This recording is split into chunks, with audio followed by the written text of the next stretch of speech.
1995 था, सेक्शन 27 में इसको स्थान दिया गया था। वहां पर भी मेंशन किया गया था कि हम लोग सभी प्रकार की एजुकेशन, फॉर्मल, नॉन फॉर्मल, और मैं और स्पष्ट करना चाहूंगा WHO, वर्ल्ड हेल्थ ऑर्गेनाइजेशन की जो CBR गाइडलाइंस है, जो बहुत ही एक आदर्श गाइडलाइंस है, उसमें भी इस मल्टीपल पाथवेज को स्वीकार किया गया है। क्योंकि हम डिसाइड नहीं कर सकते हैं कि हमारे विद्यार्थी को what pathway our student wants to follow. We have to give the opportunity, what is convenient, what is desired, what is effective must be offered as a matter of choice, as a matter of combination। तो एक बहुत ही अच्छा प्रावधान है। इसके बाद जो सबसे अच्छा और प्रावधान है कि आप सभी को जान के खुशी होगी, 2022 से हम लोग स्कूल में साइंस, मैथ स्ट्रीम सब खत्म हो जाने वाला है। दिल बी ओपननेस, आप कोई भी स्ट्रीम कभी भी ज्वाइन कर सकते हैं, आप कोई भी इसमें कम्बिनेशन कर सकते हैं। और मैं स्पष्ट करना चाहूँगा, काफ़ी राज्यों में, गुजरात में तो मैं बिल्कुल विश्वास से कह सकता हूँ कि हमारे नेत्रहीन को मैथ और साइंस से एग्जम्पशन दिया गया है। आपको मैथ और साइंस लेने की आवश्यकता नहीं है, लेकिन उसके कारण काफ़ी विद्यार्थी जो मैनेजमेंट में जाना चाहते हैं, कॉमर्स में जाना चाहते हैं, साइंस में जाना चाहते हैं, फिजियोथेरापी में जाना चाहते हैं, उनको ये अवसर नहीं मिलता है। तो इस पॉलिसी ने एक बड़ा बोल्ड डिसीजन लिया है कि आप कोई भी सब्जेक्ट को, कोई भी कॉम्बिनेशन को ले सकते हैं। आपको पसंद है कि आप आर्ट के साथ मैथ को लेना चाहते हैं तो आप ले सकते हैं, आपको मैथ स्ट्रीम में जाने की जरूरत नहीं है। ये जो नया कॉम्बिनेशन आ रहा है, आप साइंस ले सकते हैं, मैथ के बिना केवल साइंस और आर्ट स्ट्रीम को कंबाइन कर सकते हैं। ये 2022 से शुरू होने वाला है। और इससे हमारे ऐसे जो प्रतिभाशाली दिव्यांग जन हैं, जो मैथ और साइंस में कोप अप करना चाहते हैं, संघर्ष करना चाहते हैं, स्ट्रगल करना चाहते हैं, और प्रोफेशनल कोर्सेज में, कंप्यूटर प्रोग्रामिंग में, कंप्यूटर ऑपरेशन में, बेसिक कंप्यूटर में, फिजियोथेरापी में, मेडिकल प्रोफेशन में जाना चाहते हैं, उनको अवसर मिलेगा। यदि हमारे लो विजन व्यक्ति सुप्रीम कोर्ट की जज से मेडिकल कॉलेज में जा सकते हैं, तो उनको ये सब्जेक्ट मिलना चाहिए। तो इस पॉलिसी ने स्वीकार किया है कि ये फ्लेक्सिबिलिटी सबको दी जाएगी। इसके कारण हमारे जो दिव्यांग विद्यार्थी हैं, वो जो साइंस और मैथ उसको सीखने में कोप अप कर सकेंगे, स्वीकार कर सकेंगे।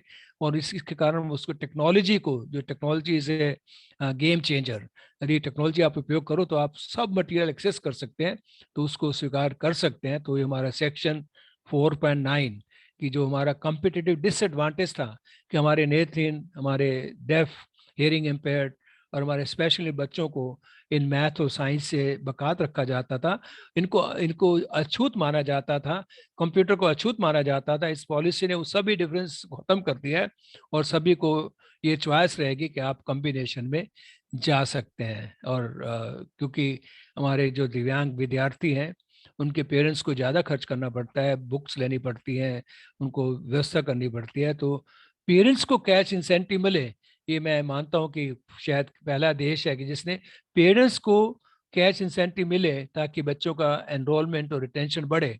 इसमें सेक्शन 6.4 में प्रावधान किया गया है।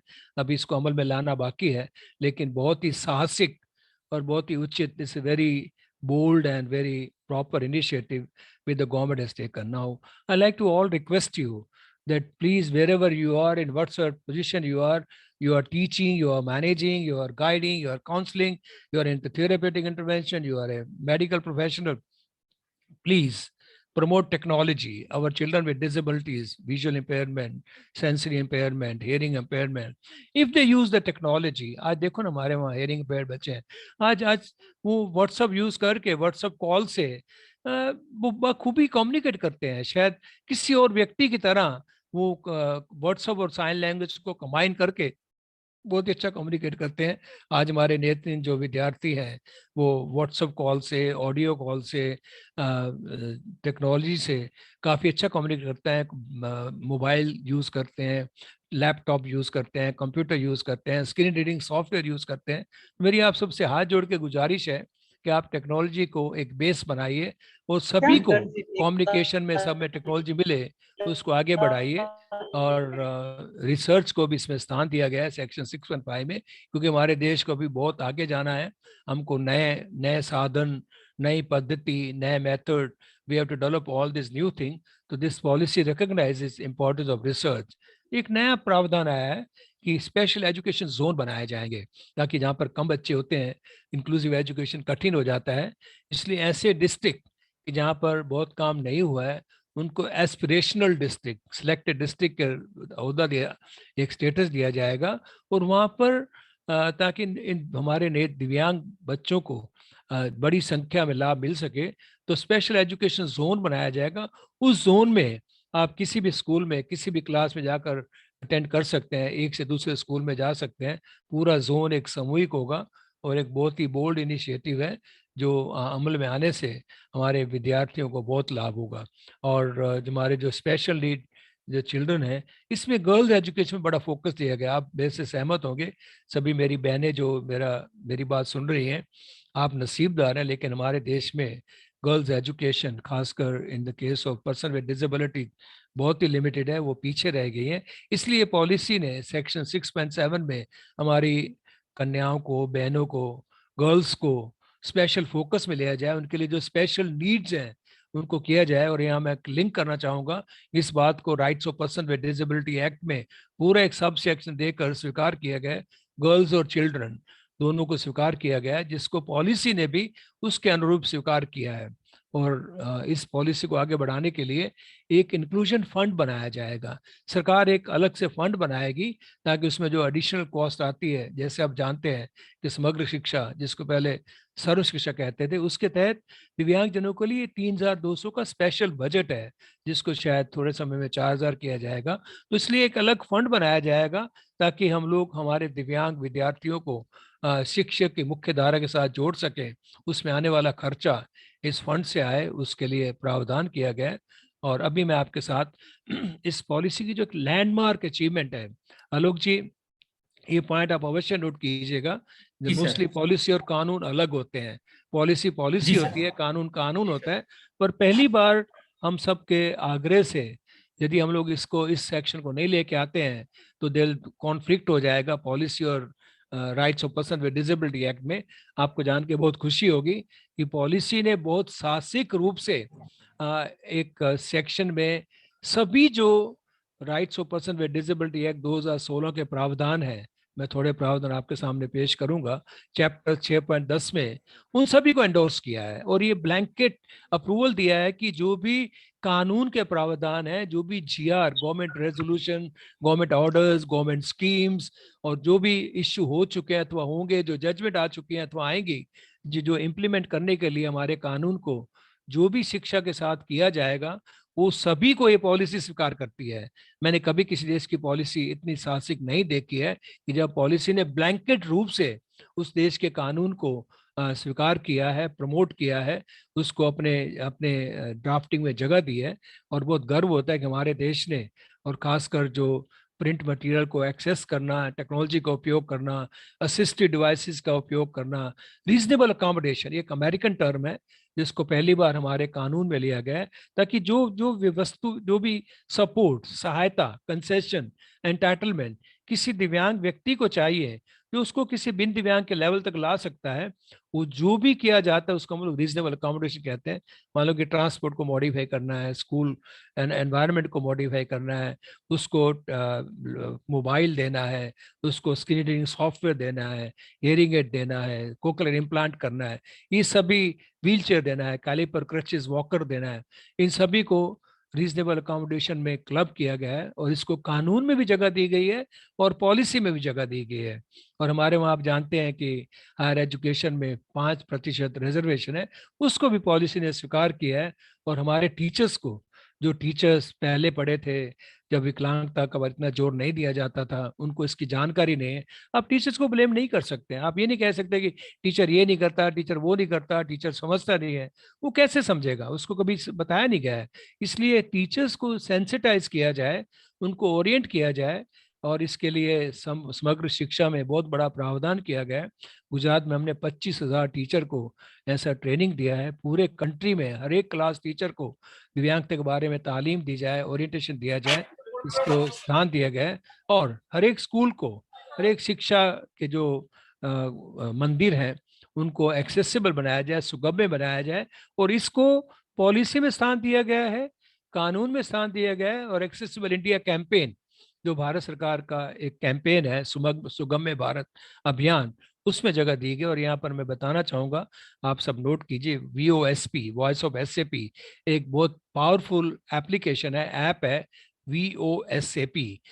उसमें कौन सी बिल्डिंग एक्सेसिबल है, कौन सी नहीं है, और एक्सेसिबल कैसे किया जाए, सभी गाइडलाइंस को अपलोड किया गया है। तो हमारी पॉलिसी में, हमारे कानून में, हमारे अभियान में, सुगम्य भारत अभियान में, इस एक्सेसिबल, जो सुगम्य स्कूल बनाने का, सुगम्य पब्लिक बिल्डिंग बनाने का जो अभियान है, उसको स्थान दिया गया है, जो बहुत ही महत्वपूर्ण है। और सबसे बड़ी बात कि अब बहुत इंटरेस्टिंग है, आप सबको जान के थोड़ा ताज्जुब होगा कि बड़ी डिबेट आती है कि सब नई पॉलिसी, नए जो रूल आते हैं वो केवल इंक्लूसिव एजुकेशन को प्रमोट करते हैं, वो स्पेशल एजुकेशन को प्रमोट नहीं करते हैं। ऐसा नहीं है। सेक्शन 6.11 में पॉलिसी ने स्पष्ट किया है कि ये बच्चे को डिसाइड करना है, उसके पेरेंट्स को डिसाइड करना है, उसके गाइड को, काउंसलर को डिसाइड करना है कि वो स्पेशल स्कूल में जाए कि अथवा वो रेगुलर स्कूल में जाए। काफी बच्चे ऐसे हैं जो डेफ ब्लाइंड है, मल्टीपल डिसेबिलिटीज है, सेंसरी इंपेयरमेंट है, मल्टी सेंसरी इंपेयरमेंट है, वो स्कूल एनवायरनमेंट में कोप अप नहीं कर सकते हैं, उनको स्पेशल सपोर्ट चाहिए, एटलीस्ट कुछ समय के लिए चाहिए। तो पॉलिसी ने प्रावधान किया है कि ये दोनों ऑप्शन, स्पेशल वर्सेस रेगुलर, हम लोग डिबेट में नहीं जाएंगे, हम लोग दोनों ऑप्शन देंगे। Let the child decide, let the system decide. कि इसका मतलब ये है, ये पॉलिसी स्पेशल स्कूल्स को भी रिकग्नाइज करती है। जो भी आप स्पेशल स्कूल से जुड़े हुए हैं, आपको घबराने की जरूरत नहीं है। ऐसा कोई मूव नहीं है कि स्कूल बंद हो जाएंगे, ग्रांट नहीं मिलेगा। ग्रांट नहीं मिल रहा है, कुछ राज्यों में उसके कारण अलग है, लेकिन पॉलिसी ने स्वीकार किया कि हर प्रकार के मोड को स्वीकार किया जाएगा, अल्टरनेटिव फॉर्म ऑफ स्कूलिंग को प्रिजर्व किया जाए, जो हमारे ट्रेडिशनल, ये पॉलिसी का बहुत बड़ा प्रावधान है। हम लोग ट्रेडिशंस में जाना चाहते हैं, हम लोग हमारी उनकी भाषा में जाना चाहते हैं। यदि किसी एरिया में ट्राइबल की अपनी भाषा है जो गुजराती मराठी से अलग है, तो उस भाषा में पढ़ाया जाएगा। हम लोग उनकी जो अपनी भाषा है, जो मातृभाषा है, वो कौन सी भाषा है, अथवा वहाँ पर कौन सी ट्रेडिशंस है, यदि वहाँ गुरुकुल है तो गुरुकुल चलाया जाएगा।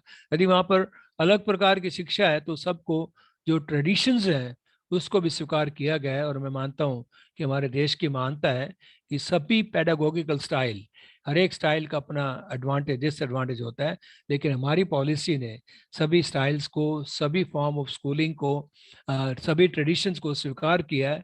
उसका सेक्शन 6.15 और 6.11 में इसको स्वीकार किया है। नाउ एक स्पेशल मेंशन किया गया है कि हमारी पॉलिसी में पॉइंट पैराग्राफ 6.12 है, जो बहुत ही साहसिक है, कि हमको, फिर से मैं एम्फेसाइज करना चाहूँगा कि यदि शिक्षा को आगे बढ़ाना है, हमारे विद्यार्थियों को असिस्टिव डिवाइसेस देना पड़ेगा, शिक्षा के साधन देने पड़ेंगे, टेक्नोलॉजी देना पड़ेगा, टेक्नोलॉजी बेस्ड टूल देने पड़ेंगे। उनके लिए जो उनकी भाषा के आधारित TLM है, जो उनके एक्सेस के आधारित TLM है, टीचिंग लर्निंग मटेरियल है, वो प्रोवाइड करना पड़ेगा। और सबसे बड़ी बात, उनकी जो किताबें हैं, their books, textbooks particularly, those should be in the accessible format, and they should also be in the large print in audio and braille. तो इन सभी को स्वीकार किया गया है, और साइन लैंग्वेज को स्वीकार किया गया है, अल्टरनेटिव कम्युनिकेशन को स्वीकार किया गया है, टोटल कम्युनिकेशन को स्वीकार किया गया है। और बहुत ही गर्व होता है, ये जो सभी जो फॉर्म ऑफ कम्युनिकेशन है, वो टोटल कम्युनिकेशन हो, मेटावर्बल कम्युनिकेशन हो, ब्रेल हो, every mode of communication has been accepted by the policy. And now there are technology based solution कि ये पॉलिसी कहती है कि जहां जहां पर टेक्नोलॉजी चाहिए, for the parents and care giver, not only for the student, यदि पेरेंट्स के लिए टेक्नोलॉजी चाहिए, केयर के लिए टेक्नोलॉजी चाहिए, तो उसको भी स्वीकार किया जाएगा और उसको भी इसमें स्थान दिया जाएगा। और मेरे टीचर जो मेरी बात सुन रहे हैं, उनके लिए पॉलिसी ने बहुत अच्छा प्रावधान किया है। आप इस सेशन के बाद अपने लिए ताली बजाकर अपने को अभिवादन कर सकते हैं। ये पॉलिसी कहती है कि जो स्पेशल टीचर्स हैं, जो हाई क्वालिटी टीचर्स हैं, जो स्पेशल बच्चों को पढ़ाने में माहिर हैं, उन सभी को इसके लिए रिक्रूट किया जाएगा, अपॉइंट किया जाएगा। और जो अच्छे स्टूडेंट हैं, उनको रोल मॉडल रूप में प्रोजेक्ट किया जाएगा। सो टीचर्स को, इसलिए काफ़ी राज्यों ने B.Ed स्पेशल को B.Ed के साथ जोड़ा है, उसको रिकग्निशन दिया है कि आप B.Ed स्पेशल हैं तो भी आप स्कूल टीचर बन सकते हैं, वैलिडेशन किया गया है। तो इस पॉलिसी ने भी स्थान दिया है कि हम लोग टीचर्स को रिक्रूट करेंगे। अभी सुप्रीम कोर्ट का जजमेंट भी आया थोड़े दिन पहले कि हर एक स्कूल में, हर एक जगह पर टीचर्स को लिया जाएगा। दिल्ली हाई कोर्ट का जजमेंट है जस्टिस शाह का, कि हर एक स्कूल में दो टीचर्स को लिया जाएगा और उनको ऐसे इसमें जोड़ा जाएगा। और इसमें एक बड़ा प्रावधान है कि स्कूल कॉम्प्लेक्सेस तैयार किए जाएंगे। जैसे पीएनआर सोसाइटी अपने आप में एक कॉम्प्लेक्स है, ब्लाइंड पीपल अपने आप में एक कॉम्प्लेक्स है, भावनगर की संस्था, पालनपुर की संस्था, दिल्ली की संस्था, सभी अपने आप में एक एजुकेशन के लिए कॉम्प्लेक्स है। ऐसे स्पेशल कॉम्प्लेक्सेस कि जहाँ पर सभी सुविधाएं हो, ब्रेल भी हो, ऑडियोमेट्री भी हो, उनके लिए असिस्टिव डिवाइसेस भी हो, असेसमेंट भी हो, अर्ली इंटरवेंशन भी हो, टीचर ट्रेनिंग भी हो, पेरेंट काउंसलिंग भी हो, सपोर्ट सर्विस भी हो, उन सभी को स्वीकार किया जाए और इसको पॉलिसी में स्थान दिया गया।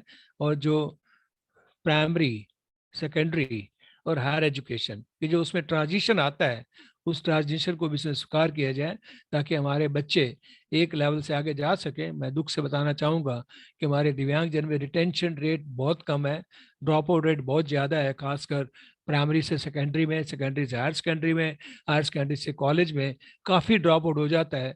उसको रोका जाए तो उसके लिए प्रावधान किया जाएगा। और यूनिवर्सिटीज़ को भी इस पॉलिसी के साथ जोड़ा गया है और यूनिवर्सिटीज़ को भी ऐसे नेत्रहीन दिव्यांगजन विद्यार्थियों को स्कॉलरशिप देना, फ्रीशिप देना, इंसेंटिव देना और उनके लिए हाई क्वालिटी सपोर्ट सेंटर बनाना अनिवार्य। इसके लिए दिल्ली यूनिवर्सिटी एक क्लासिकल मॉडल है। आज दिल्ली यूनिवर्सिटी में हजारों की संख्या में दिव्यांगजन हायर एजुकेशन के लिए हैं। वहाँ पर रिसोर्स रूम है, वहाँ पर फ्री ट्रांसपोर्ट की व्यवस्था है, उनको स्कॉलरशिप दिया जाता है, उनको उनके लिए जो भी सुविधाएं हैं, ब्रेल बुक दी जाती हैं, लार्ज प्रिंट दिया जाता है, उनके लिए सॉफ्टवेयर की व्यवस्था है, ऑडियो लैब की व्यवस्था है, उनके लिए फुल टाइम डायरेक्टर की व्यवस्था है। तो ये सभी यूनिवर्सिटीज करेंगी और इसके लिए हमको थोड़ा एडवोकेसी करना पड़ेगा सेक्शन 12.10 के तहत, कि सभी यूनिवर्सिटीज को स्वीकार करें और ये सभी फंडिंग सरकार से आएगा, ऐसा इसमें प्रावधान किया गया है। और इसके लिए सरकार इस शिक्षा को, जैसे मैंने पहले बताया कि समग्र शिक्षा में प्रावधान किया गया है, पूरी शिक्षा दिव्यांगजनों को आगे बढ़ाने के लिए सरकार स्पेशल फंड दे। और मुझे विश्वास है कि सरकार फंड देगी ताकि आगे बढ़ सके। फिर से टेक्नोलॉजिकल टूल्स को अभी प्रमोट किया जाए, उस पर भार दिया गया है। और हमको हमारी जो एडमिशन प्रोसेस है, जो हम लोग प्रवेश देते हैं, उसको इंक्लूसिव बनाना पड़ेगा, करिकुलम को इंक्लूसिव बनाना पड़ेगा ताकि सभी लोग दिव्यांगजन को शामिल करके उसको एक्सेस कर सके, एडमिशन प्राप्त कर सके। इसके लिए गाइडलाइंस यूनिवर्सिटी ग्रांट कमीशन की ओर से इशू की जा रही हैं और हमारे चीफ कमिश्नर डिसेबिलिटी की ओर से भी guidelines for reader writers for their evaluation. और सबसे बड़ी बात फिर से दोहराना चाहूँगा कि हमारी जितनी फैसिलिटीज़ हैं, वो लाइब्रेरीज हो, स्पोर्ट्स हो, रिक्रिएशन रूम हो, डाइनिंग हॉल हो और टीचिंग रूम हो, क्लास रूम हो, वो सभी एक्सेसिबल होने चाहिए, डिसेबिलिटी फ्रेंडली होने चाहिए। फिर से इस पॉलिसी को कानून के साथ जोड़ा गया है कि हमारे कानून में प्रावधान है कि 5 साल में सभी पब्लिक बिल्डिंग को एक्सेसिबल किया जाएगा। यदि एक्सेसिबल नहीं किया जाएगा तो उसको 2 साल कैद की सजा भी हो सकती है। तो इस पॉलिसी ने उसको स्वीकार किया है कि जो कानून में है कि हर एक पब्लिक बिल्डिंग, इसमें जो यूनिवर्सिटी है, स्कूल है, कॉलेज है और स्कूल की जो सुविधाएं हैं, उसको पब्लिक बिल्डिंग के रूप में माना जाता है। इसलिए उनको एक्सेसिबल करना और डिसेबिलिटी फ्रेंडली बनाना और accessible for all disabilities, all 21 disabilities, ये बहुत जरूरी है। इसको पॉलिसी ने स्थान दिया गया और इसके लिए ईयर मार्क फंड हो ताकि यूनिवर्सिटीज को स्पेशल फंड मिले, उसको कर सके। फ्रेंड्स, मैं अभी ये जो आपने सुना बहुत ही ऑप्टिमिस्टिक है। इसकी थोड़ी मैं समरी देना चाहूँगा, सारांश देना चाहूँगा। सबसे पहली बात, ये पॉलिसी इंक्लूसिव है, एक सम्मिलित एकात्मक पॉलिसी है। इस पॉलिसी ने हर एक व्यक्ति के बारे में सोचा है, उसके लिए मनन किया है, चिंतन किया है और हर एक प्रकार के दिव्यांग जन को in every dimension of school education, वो स्पोर्ट्स हो, कल्चर हो, वो मटेरियल एक्सेस हो, एक्टिविटीज हो, एग्जामिनेशन हो, एडमिशन हो, स्कॉलरशिप हो, और सभी पहलू को इन्होंने इंक्लूसिव बनाया, जो बहुत ही सराहनीय है। और जो हमारे 3 मानवीय प्रिंसिपल हैं जिसके आधार पर हम लोग सभी सेमिनार, कॉन्फ्रेंसेस, मीटिंग करते हैं कि हर एक व्यक्ति को सम्मान मिलना चाहिए, इनको समता मिलनी चाहिए, उनको समानता मिलनी चाहिए, उनके जो मानवीय डिग्निटी है, रिस्पेक्ट है, जो आदर है, सत्कार है, उसको मिलना चाहिए। और ये हमारी पॉलिसी ने तीनों प्रिंसिपल को सही रूप से स्वीकार किया है। ये पॉलिसी चाहती है कि शिक्षा में हर एक दिव्यांगजन की जो समता है, समानता है, मानवीय आदर है, उसको स्वीकार किया जाए। लेकिन सबसे बड़ी जो हमारे पास जो चुनौती है कि ये इसको कैसे इम्प्लीमेंट किया जाएगा, क्या ये कितना इफेक्टिव होगी। और अभी मैं आप पर ये छोड़ता हूँ, यदि आप ये पॉलिसी को अच्छा मानते हैं, इसको आप समझने में कामयाब हुए हैं, तो अभी आपके लिए चैलेंज है कि आपके विस्तार में, आपकी यूनिवर्सिटी ने, आपके कॉलेज में, आपके इंस्टीट्यूट में, आपके स्टेट में, how it should be implemented effectively.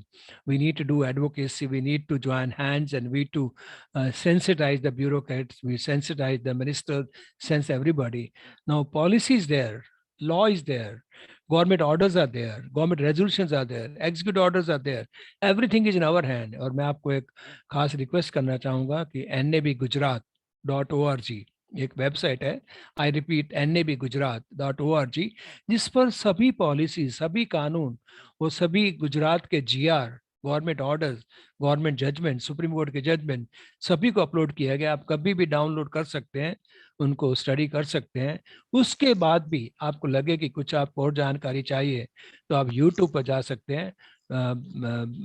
Barrier break नाम की यूट्यूब चैनल है, बैरियर ब्रेक।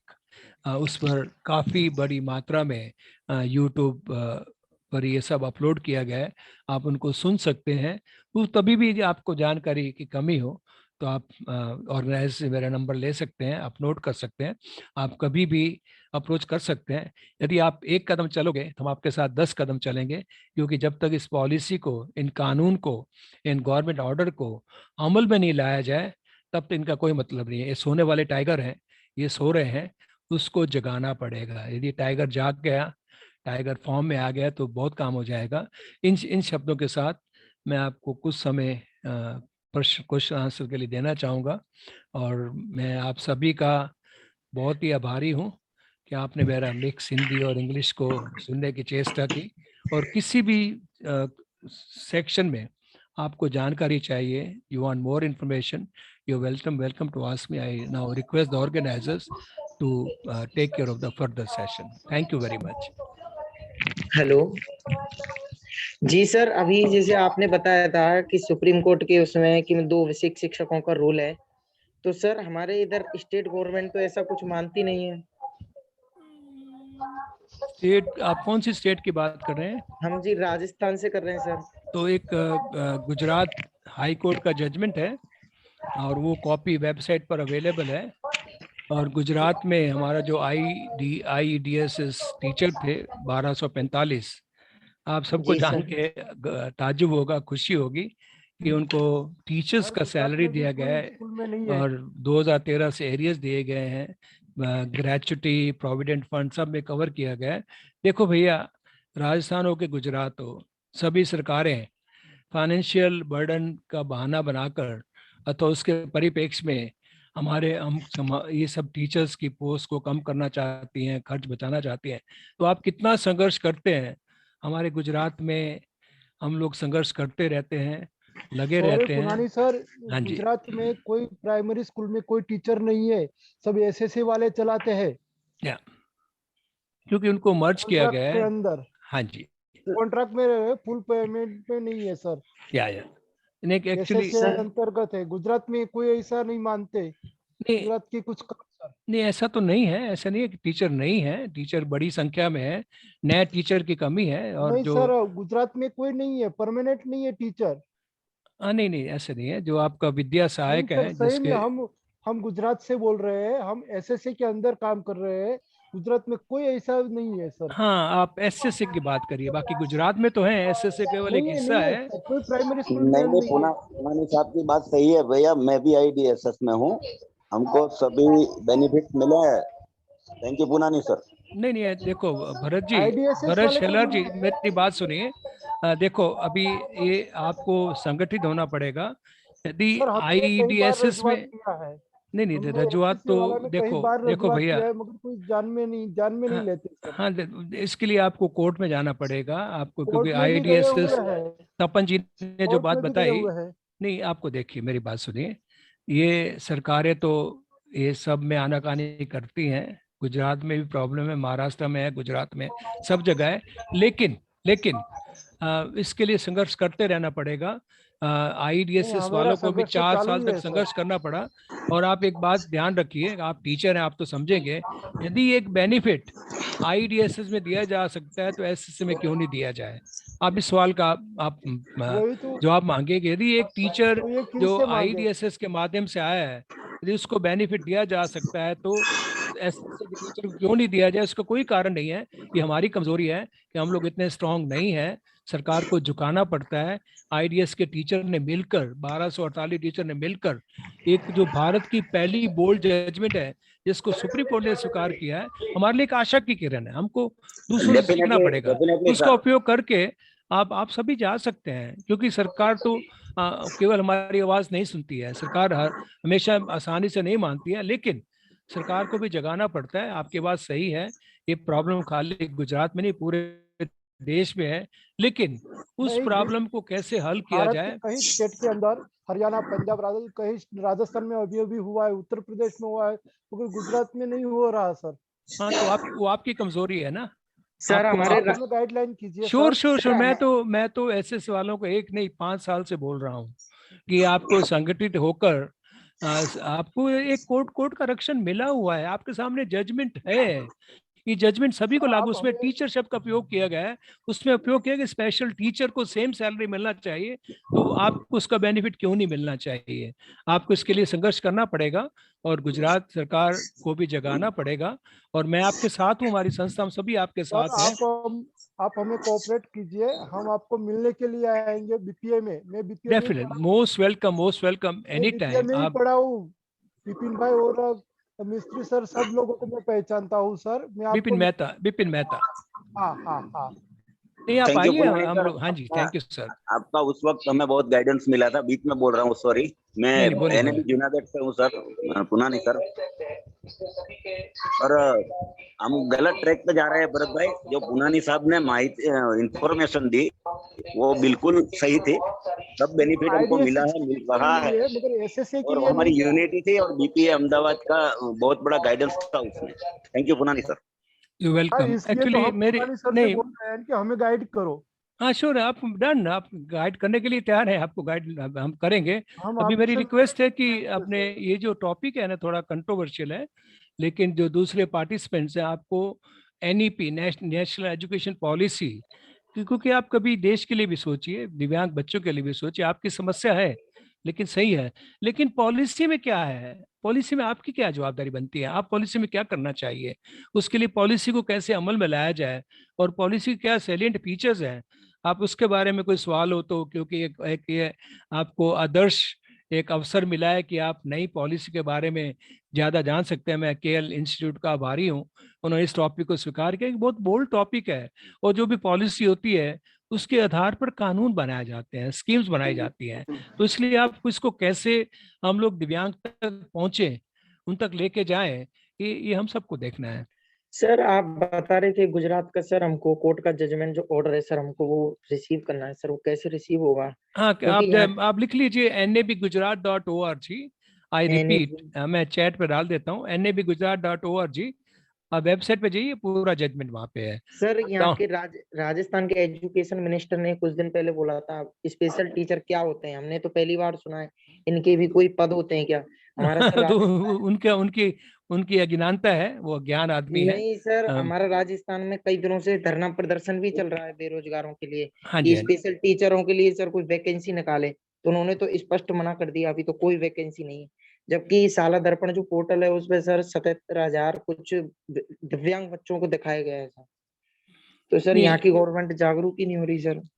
नहीं, ये समस्या सभी राज्यों में है, कुछ में कम है, कुछ में ज्यादा है।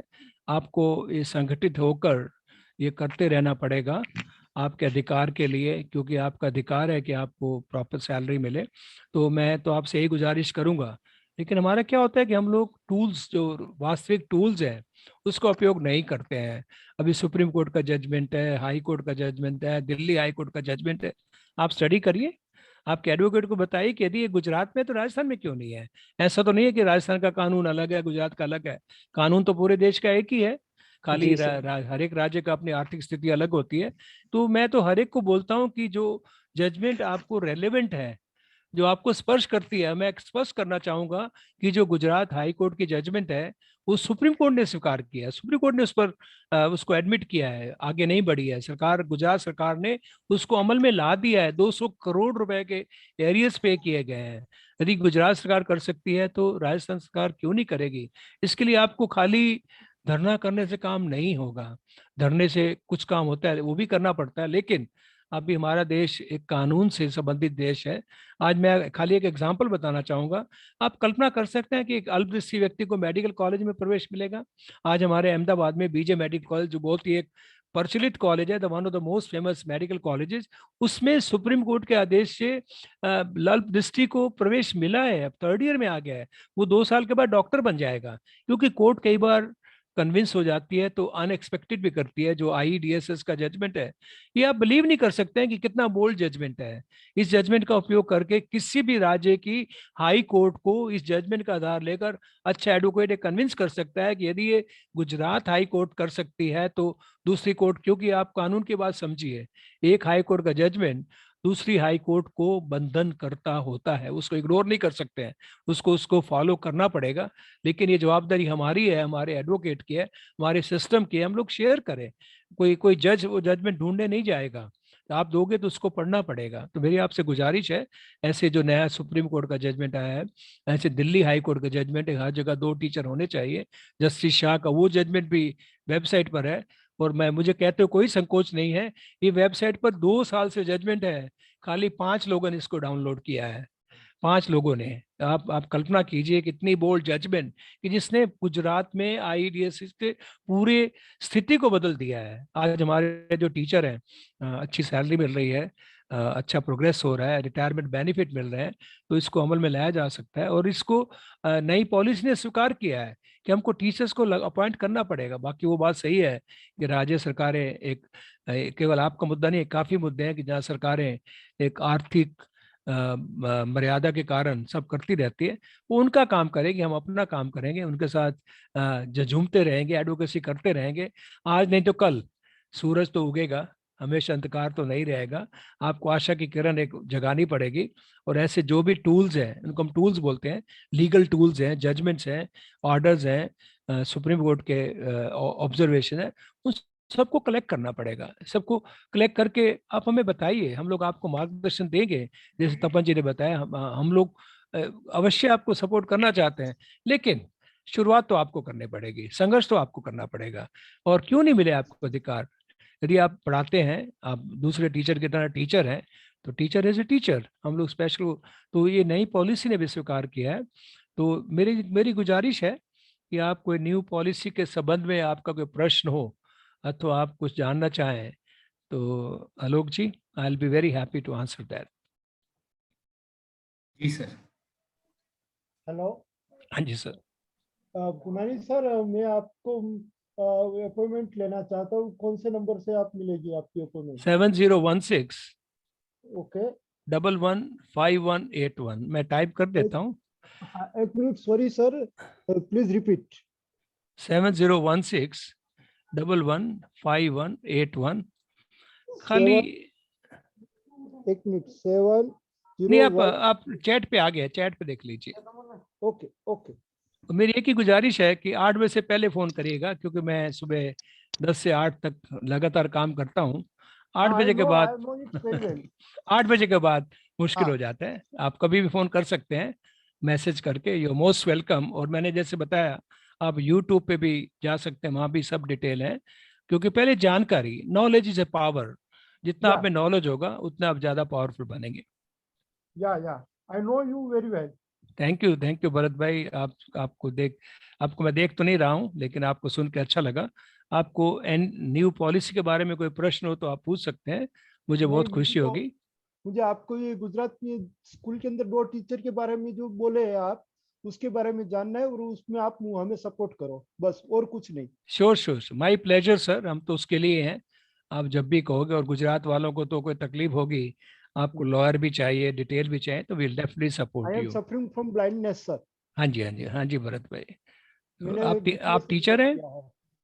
हाँ या ओके ओके, आप भी थोड़ा एसएससी के अंदर थोड़ा टेक्नोलॉजी का उपयोग कीजिएगा, या स्क्रीन रीडिंग सॉफ्टवेयर, मोबाइल, या WhatsApp. I know it's very well, all things I know.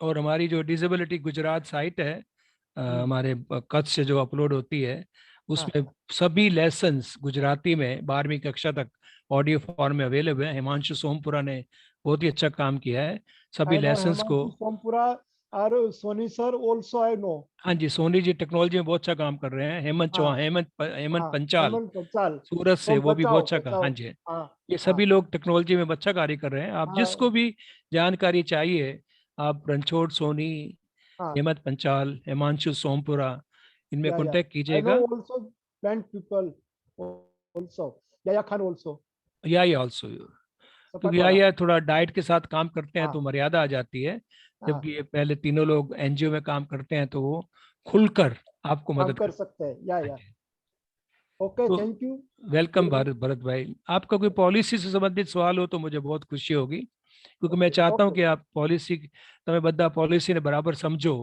અને એના हाँ બધું हाँ ખાસ મુદ્દાઓ શું છે ખ્યાલ આવે તો બહુ સારું. નહીં સર, આપ હું ઇફ તમારી મારું જે છે સ્પેશિયલ એજ્યુકેશન ટીચર એસોસિએશનનું જે સંઘ છે અમારો, એ આપને મળવા આવશું અમે તમને. Most welcome any time sir, my ને હું પ્લેઝર સવારે સર. 8 વાગ્યા પહેલા તમારી અપોઇન્ટમેન્ટ લઈને પછી આવીશ સર. हाँ जी, हाँ जी, मैं સાંજે 8 વાગે કીધું, 8 વાગ્યા સુધી ઓફિસમાં હું છું. હા 10 થી 8 ગમે ત્યારે આવી શકો સાહેબ. સાંજના 8 વાગ્યા સુધી ઓફિસમાં હું છું. ના, હું બીપીએ ઉપર જ આવીશ મળવા સર આપને. No problem, no any time sir. Okay thank you sir. Hello any, पोशानी सर। हाँ जी, सर एक क्वेश्चन ये पूछना था, ये हाँ जो जी, नई पॉलिसी 2020 आई है हाँ जी. उसमें जो हमारा रेशिया था पहले 1:7 का था, तो इसमें वही रेशिया है या कुछ चेंज किया है वो आप? पॉलिसी का रेशियो से संबंध नहीं होता है, वो अच्छा रूल्स में आता है। वो रूल वही का वही है, उसमें चेंज नहीं हुआ है। अभी सेकेंडरी लेवल पे 1 to 5 है और प्राइमरी लेवल पे 1 to 7। लेकिन वो रूल में आता है। वो जो भी कंसर्न डिपार्टमेंट है, हाँ समग्र शिक्षा अथवा शिक्षण विभाग, वो उसको डिसाइड करते हैं। पॉलिसी उसमें इंटरफेयर नहीं करती है। ओके, तो मतलब सर अभी 1:7 का ही रेशियो होगा? ये आप डिपेंड करता है कि कौन से सिस्टम में है। यदि आप IDSS में है तो 1 to 5 है, यदि आप प्राइमरी में है तो 1 to 7 है। तो आप डिपेंड करता है कि आप कहाँ पे जॉब कर रहे हैं। और हमारे स्पेशल स्कूल में 1 to 8 है। सोशल डिफेंस, मैं सोशल डिफेंस में हूँ। हाँ, वहाँ पर 1 to 8 है। 1 to 8 है ना? हाँ जी, हाँ जी, क्योंकि ओके सर, ये थैंक सिस्टम यू। पर डिपेंड करता है, क्योंकि हर एक जगह थोड़ा हाँ अलग है। वो समझ गया सर मैं। हाँ जी, हाँ, थैंक यू जी। प्राइमरी का अलग है, एसएसए का अलग है, हाँ जी, सही क्योंकि है। उनको कांटेक्ट करना जुदा अलग होता है, और ये रूल्स में आता है, और हर एक हाँ डिपार्टमेंट अपने रूल बनाता है। ये पॉलिसी में नहीं आता है सर, ओके पॉलिसी इसको मना नहीं करती है, लेकिन उसमें मेंशन भी नहीं ओके है। Thank you sir. Okay hello sir, well. नमस्कार sir. Sir good okay sir पुनानी सर। हाँ जी, हाँ जी, बोलिए जी. सर अभी जो नई पॉलिसी जो आई है उसके अंदर जो क्लस्टर के अंदर टीचर को रखे IDSS के अंदर, हाँ क्लस्टर जी, के अंदर, हाँ जी, तो उनको अलग अलग कैटेगरी को उनको ट्रीट करना होता है, HI VI MR वगैरह। हाँ जी, तो नई पॉलिसी में ऐसा कुछ होगा कि वो जो पहले क्या था कि VI के टीचर VI के स्टूडेंट को ट्रीट करते थे, अभी ये हो गया है कि जो VI का टीचर वो HI और MR का टीचर को भी ट्रीट करेगा। तो हाँ ऐसा जी, कुछ वाला कुछ चेंजेस होने वाले हैं भविष्य के अंदर के? एक्चुअली पॉलिसी में इसका उल्लेख नहीं है, क्योंकि पॉलिसी मैटर नहीं है, ये एडमिनिस्ट्रेटिव मैटर है। इसका एडमिनिस्ट्रेशन से, वहीवट से प्रश्न होता है। लेकिन व्यक्तिगत रूप से मैं इस फेवर में नहीं हूँ, क्योंकि जो HI का टीचर है वो HI को ही हैंडल कर सकता है। वो VI को हैंडल करेगा तो डिजास्टर भी हो सकता है, क्योंकि उसको इतनी जानकारी नहीं होती है। पर सरकार की विडंबना ये है कि टीचर कम है, विद्यार्थी ज़्यादा हैं, नया टीचर लेना नहीं चाहते हैं, और कई कुछ विकलांगता में नज़दीक में उस विकलांगता के बच्चे भी कम हैं, इसलिए वो रेशियो कम नहीं हो, इसलिए वो लोग प्रेरित कर रहे हैं कि दूसरी विकलांगता को कुछ नहीं तो कुछ तो कवरेज होगा। यदि कोई बिल्कुल कवर नहीं करेगा, कोई दूसरा कवर करेगा तो कुछ लाभ तो मिलेगा। ये केवल ये जो रूल बनाया गया है, हम लोग उसमें इन्वॉल्व थे, इसको हम लोग सामाजिक न्याय बोलते हैं, सोशल जस्टिस, जिसके लिए कोई भी टीचर नहीं है। इसके लिए कोई टीचर जो एक विकलांगता को जानता है दूसरी विकलांग कुछ तो समझेगा, उसकी जानकारी प्राप्त कर सकता है। और हमारे वहाँ अहमदाबाद में हमारे काफ़ी टीचर्स जो एक विकलांगता में बीएड स्पेशल किया था, उन्होंने दूसरी विकलांगता में पीडीपीएफ कर लिया है, अथवा दो दो विकलांगता में भी कोर्स किया है। उनके लिए कठिन नहीं है, लेकिन जो लोग एक ही विकलांगता में कार्य कर रहे हैं, मैं मानता हूं कि मानवता के आधार पर, क्योंकि कई जगह पर 5 नेत्रहीन बच्चे नजदीक में नहीं हैं, उनको रेशो मेंटेन करना है, तो आपका रेशो मेंटेन रहे, आपको सैलरी मिलता रहे, इसके लिए वो दूसरी विकलांगता को भी दे रहे हैं। मैं मानता हूं कि एक मानवता के आधार पर, सामाजिक न्याय के आधार पर, बच्चे के लाभ के आधार पर आपको स्वीकार करके चलना चाहिए, क्योंकि बच्चा तो बच्चा है। जिसको कोई टीचर नहीं आएगा तो बिल्कुल वो आगे नहीं बढ़ सकेगा। एटलीस्ट एचआई का टीचर वीआई के बारे में एटलीस्ट वो स्पेशल नीड को तो जानता है, दूसरे टीचर से ज़्यादा समझता है, तो इसको केवल सामाजिक न्याय और मानवता के आधार पर किया गया है। तो मेरी आप सभी से जो मेरी बात सुन रहे हैं, मैं भी आपको गुजारिश करना चाहूँगा कि सरकार ने इसलिए किया है ताकि आपका रेशो मेंटेन हो और बच्चों को कुछ लाभ तो मिले, ताकि उनका रिटेंशन हो सके। इसलिए मन बड़ा रख के, अपने को तो काम करना है ना, अपने तो विकलांग बच्चों के लिए हम लोग सर्जन हुआ है, तो उसको थोड़ा पॉजिटिव रूप में लेकर इसको करना चाहिए। बाकी इसका पॉलिसी से संबंध नहीं है, पॉलिसी इस बारे में बिल्कुल साइलेंट है, ये पॉलिसी मैटर नहीं है, ये एडमिनिस्ट्रेटिव मैटर है। क्योंकि हमारे वहाँ 3 लेवल होते हैं, सबसे ऊपर कानून होता है, फिर उसको पॉलिसी होती है, फिर उसके बाद जो गवर्नमेंट ऑर्डर्स है, रेजोल्यूशंस है, वो होते हैं, इसके बाद एग्जीक्यूटिव ऑर्डर होते हैं, और इसके बाद जो सबसे लास्ट में आते हैं वो एडमिनिस्ट्रेटिव एडवाइस होता है, कि जो वहीवट रूप से आपको दिया जाता है, तो वो काफ़ी लो लेवल पे आता है। लेकिन मैं व्यक्तिगत रूप से मानता हूँ कि ये करने से एक ही लाभ है कि जिस बच्चे को कुछ नहीं मिल रहा, शायद कोई टीचर नहीं आने वाला है, उसको कुछ तो लाभ मिलेगा, इस विचार से इसको आगे बढ़ाया गया है। तो आपको स्वीकार करके चलना चाहिए, क्योंकि सरकार भी चाहती है कि हमारे दिव्यांग जनों को कुछ ना कुछ तो लाभ हो। और मैंने देखा है अहमदाबाद में, मेरे जो टीचर हैं भी गुजरात में, सभी ने सहर्ष स्वीकार किया। और ये हमारे एक एडवांटेज था कि हम लोग पहले से इस बात को थोड़ा समझते थे, सभी ने एक की जगह दूसरी विकलांगता में भी कोर्स किया हुआ है, तो वो काफ़ी आसानी से, विपिन भाई शायद ग्रुप में नहीं है, नहीं तो आपको एक्सप्लेन करते, उन्होंने स्वीकार किया है और उसको आगे बढ़ा रहे हैं। Thank you. Good evening sir, नमस्कार। नमस्कार जी, ईशा जी। जी सर, मुझे एससीडीजी से रिलेटेड पूछना है आपसे कुछ। हाँ जी। सोशियो इकोनॉमिकली डिसएडवांटेज ग्रुप के लिए। हाँ जी। अगर इस चीज में मैं कुछ करना चाहूँ तो क्या मुझे किसी प्रकार की फंडिंग मिल सकती है इसमें? और उससे पहले मतलब एज एन इंडिविजुअल, और I have to go through proper channel where I will be registering an NGO और समथिंग लाइक दैट? देखिए ईशा जी, मानवता के काम करने के लिए, सेवा के काम करने के लिए एक मंदिर में जाने जैसा है। आपको मंदिर में जाना है तो आपको किसी फंडिंग की जरूरत नहीं है, किसी की परमिशन की जरूरत नहीं है, और किसी भगवान से पूछना नहीं पड़ता है कि मैं आपके दर्शन करूं कि नहीं करूं। आपको केवल मन मक्कम बनाना पड़ेगा। आप बिना फंडिंग के लिए काफी काम कर सकते हैं। फॉर एग्जाम्पल मैं आप सभी को बताना चाहूंगा, ईशा जी आप भी ध्यान से सुनिएगा। आज अहमदाबाद में जितने भी नेत्रहीन विद्यार्थी हैं पूरे गुजरात में, जिनको ब्रेल बुक नहीं मिल रहा है, और जो समग्र शिक्षा में नहीं आते हैं, अथवा जहाँ पर संस्था ब्रेल बुक प्रोवाइड नहीं करती हैं, ये संस्था उनको कंप्लीटली फ्री बुक्स दे रही है। आप खाली, जो व्यक्ति किसी प्राइवेट रूप से कहीं पे पढ़ रहा है और नेत्रहीन है, स्लम में रहता है, गरीब विस्तार में रहता है, उसको सभी बुक्स बिल्कुल निःशुल्क दी जाएंगी। नंबर 2, पूरे गुजरात में एडीपी के कैंप होते हैं, उनके लिए हियरिंग एड, उनके लिए डिवाइसेस बिल्कुल फ्री दिए जाते हैं। और तीसरी बात, आज जिसको आँख की प्रॉब्लम है, काफ़ी हॉस्पिटल फ्री सर्जरी करते हैं, totally free, there is no cost involve. ऐसे बहुत से काम हैं आप जो बिना कोई पैसा खर्च किए, खाली आपके समय का एक ही है कि आपको आर्थिक लाभ उससे लेना है तो कठिन है।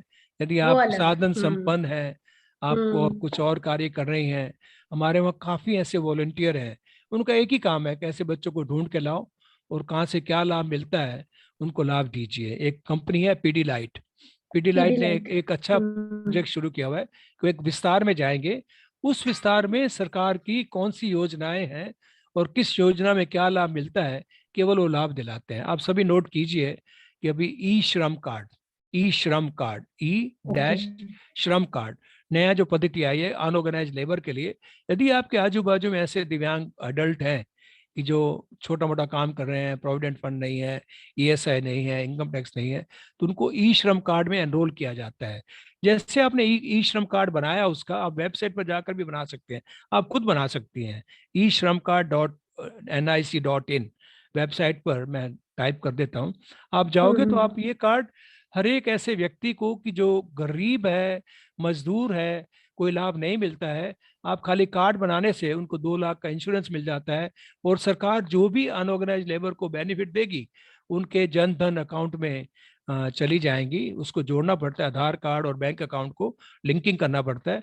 तो ऐसे काफी कार्य हैं। मान लो कि आप जहाँ पर रहती हैं, आपके नजदीक में जितने विकलांग बच्चे हैं, आप उनको ले जाइए नजदीक के स्कूल में, क्योंकि हर एक स्कूल को एडमिशन देना अनिवार्य है। कोई स्कूल किसी एडमिशन बच्चे को मना नहीं कर रिजेक्शन है, राइट। तो आप उनको कर सकते हैं। इन सब के लिए ग्रांट की जरूरत नहीं है। लेकिन जो आप कहाँ पे रहती हैं? मैं दिल्ली एनसीआर में रहती हूँ सर, वैशाली में। हाँ, दिल्ली में जैसे मान लो कि NAB सेक्टर 5 RK पुरम में है, वहाँ के बच्चे बहुत ही अच्छा कार्य कर रहे हैं। ऐसे आपके अमर ज्योति है, अमर ज्योति बहुत बढ़िया, ट्रांस यमुना में है, वहाँ पर आप जाओगे तो आप जैसे लोग वहाँ पर वॉलंटरी सेवा दे सकते हैं, आप उन संस्थाओं के साथ जोड़ सकते हैं। और शायद उन संस्थाओं के पास कुछ प्रावधान हो तो आपको वो खर्च भी दे सकती हैं। हम लोग यहाँ पे करते हैं कि हम लोग वॉलंटियर्स को भी सपोर्ट करते हैं। तो मैं फिर से दोहराना चाहूँगा कि अच्छे काम करने के लिए यदि आपको आर्थिक उपार्जन नहीं करना है तो इतने अभिगम अवेलेबल हैं कि जिसके आप कल्पना नहीं कर सकते हो। आपको हम लोग गुजराती बोलते हैं कि मार्ग चिन्ह पुण्य, if you show the path to somebody, you do a pious duty. Just showing the path itself is a pious duty. ये प्रभु की सेवा है। मंदिर में हम जाते हैं, भगवान को किसी ने नहीं देखा है, लेकिन हम लोग आस्था से जाते हैं। ये मानवता में जो आस्था है, मानवता में जो, मानवता के विकास में जो आस्था है, मेरे हिसाब से किसी प्रभु की सेवा से कम नहीं है।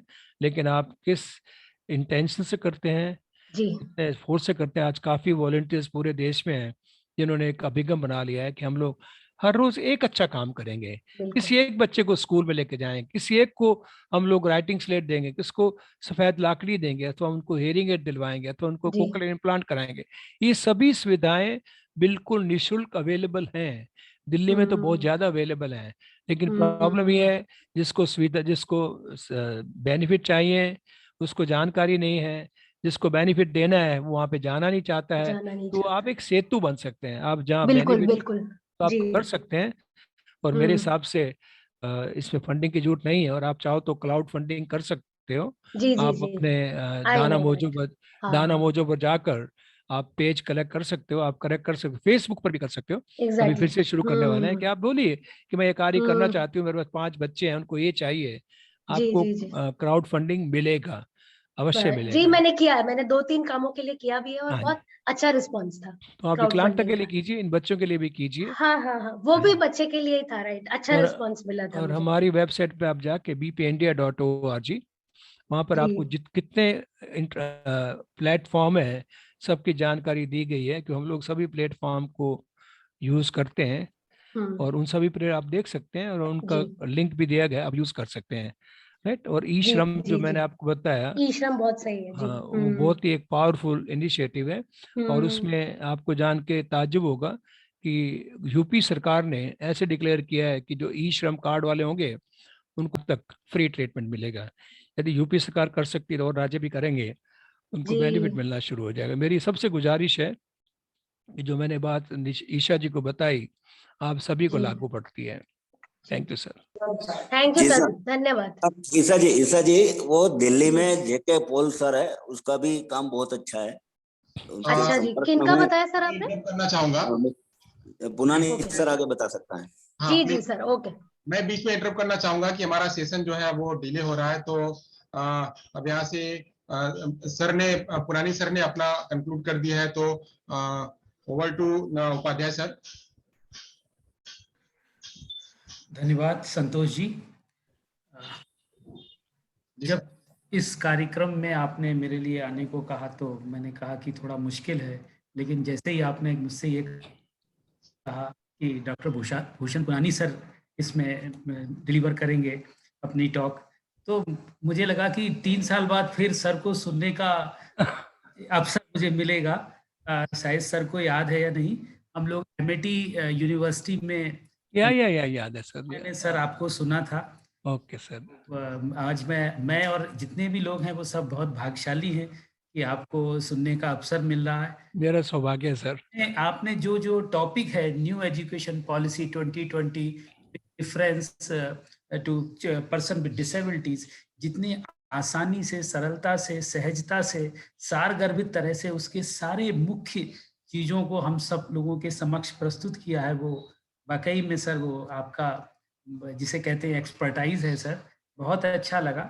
और जैसा कई लोगों ने कहा कि जब भी हम लोग कोई बड़ा काम करते हैं तो उसमें कई सारी चुनौतियां तो हमेशा साथ में रहती हैं, लेकिन अगर हम चुनौतियों से डर के काम नहीं करेंगे तो कैसे बड़ा चेंज ला सकते हैं। हो सकता है कि कुछ चुनौतियां हो, कुछ चीजें ऐसी हो कि शायद हम प्रैक्टिकल एस्पेक्ट पर उनको एग्जीक्यूट करने में दिक्कत महसूस कर रहे हों, लगे कि अभी 2-3 साल लगेंगे, लेकिन इस पॉलिसी का उद्देश्य टुवर्ड्स इंक्लूसिव एजुकेशन है, with equity and with quality education. इसमें कहीं भी कंप्रोमाइज नहीं किया गया है पूरी उसमें। और जो हमारे बच्चे हैं उनको जैसा सर ने कहा कि तीनों ही ऑप्शन दिए गए हैं, inclusive schools, special schools, home based education. तो ऐसा कहीं भी नहीं है कि हमारे स्पेशल एजुकेटर्स के लिए कोई घबराहट की बात है। और दूसरा, अभी कुछ ही दिन पहले अब हम सब लोगों ने एक प्रकार से अपनी जीत की तरह ले सकते हैं कि भारत सरकार ने गजट जारी किया कि जो स्पेशल टीचर्स हैं या जो जिन्होंने स्पेशल एजुकेशन से पढ़ाई की है वो किसी भी स्कूल में अपॉइंट हो सकते हैं। वो general schools, main stream schools या इंक्लूसिव स्कूल कहीं भी अपॉइंट हो सकते हैं। और उसके अलावा इसी एनईपी में एक चीज मैं बताना चाहूंगा कि जो हमारा टीचर एजुकेशन का प्रोग्राम है उसके लिए बिल्कुल स्पष्टता कहा गया है कि इस तरह से फ्रेम किया जाए कि इससे जो टीचर तैयार हो वो सभी तरह के बच्चों को पढ़ाने में सक्षम हो, और उस दिशा में कार्य भी चल रहा है। हाँ, एक चीज कही जा सकती है कि क्योंकि नो डाउट स्पेशल एजुकेटर्स जितनी मेहनत करते हैं इतनी मेहनत दूसरे एजुकेटर नहीं करते, क्योंकि हम लोगों का काम ही बहुत ज्यादा मेहनत का होता है। लेकिन इस पॉलिसी में क्वालिटी एजुकेशन की बात की है, लेकिन स्पेशल एजुकेटर्स के लिए एक जगह उन्हें कहीं ना कहीं मेंशन करना चाहिए था, क्वालिटी सैलरी भी होनी चाहिए। वो शायद मिसिंग है, लेकिन हम सब लोग जब मिलकर काम करेंगे तो ये सारी समस्याएं भी दूर होंगी। लेकिन जैसा पुनानी सर ने कहा, ये बहुत ही बड़ा एनईपी काम है, जो पॉलिसी आई है सभी के लिए, इसमें किसी को भी दूर या अलग नहीं किया गया है, सबको समाहित करते हुए सबको इक्विटी और क्वालिटी एजुकेशन की बात की है। और सर ने जितना सारगर्भित तरीके से आसानी से हम सब लोगों को बताया है उसके लिए सर का बहुत बहुत धन्यवाद सर। और मैं अब ये संतोष जी को देना चाहूंगा कि वो सेशन को समापन की घोषणा करें। Thank you sir. Thank you sir. Sir मैं सेम आलोक सर के जो शब्द है वो मैं लेना चाहूंगा कि मैंने एक बार में ही सर को कॉल किया था, पहली बार ने सर ने कॉल उठाया और कहीं काम में बिजी थे तो उन्होंने बोला कि मैं बाद में आपको कॉल बैक करूंगा। और सर बिना भूले सर ने मुझे शाम को कॉल किया कि हाँ संतोष जी बोले क्या है, तो मैंने कहा सर एक कॉन्फ्रेंस कर रहे हैं उसमें जुड़ना है, तो बोले कि हाँ ठीक है। और सर ने कहा, मैंने कहा सर आपको चेयर करना, बोले मुझे चेयर करना पसंद नहीं, मुझे बोलना पसंद है। मैं कहा सर ओबियसली वो आपको सुनना ही चाहते हैं, तो उन्होंने टीचर हूँ भाई, टीचर तो बोलेगा ही जी। तो सर आपका बहुत बहुत धन्यवाद कि आपने हमारे इनविटेशन को स्वीकार किया, और केएल इंस्टीट्यूट की तरफ से पूरे पार्टिसिपेंट्स की तरफ से मैं आपका धन्यवाद अदा कर रहा हूँ। धन्यवाद सर।